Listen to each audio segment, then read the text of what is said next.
What about running an unpaired or an independent t-test?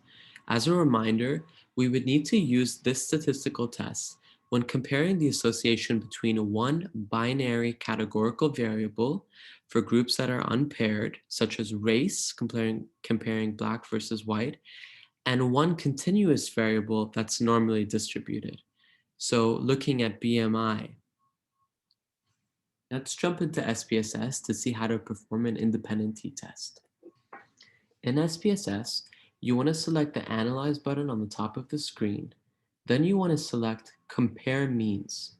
Select Independent Samples t-test and drag your continuous variable into the test variable box. Then drag your categorical variable into the grouping variables box. Click on Define Groups, select Continue, and then hit OK.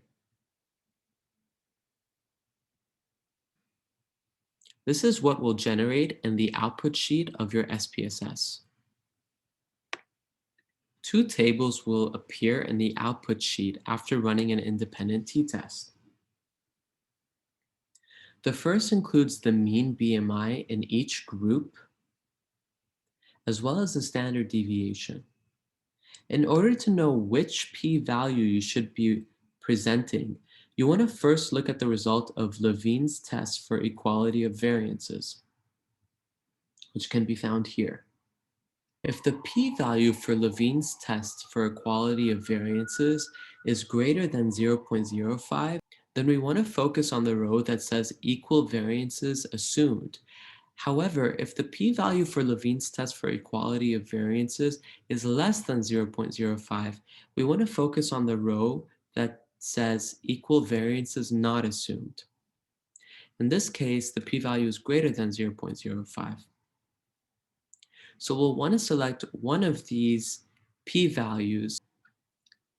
If our hypothesis is that the means between two groups are simply different, then we usually want to report a two-tailed p-value. However, if our hypothesis is specific, that the mean of group A is greater than the mean of group B, then a one-sided p-value would be more appropriate to use.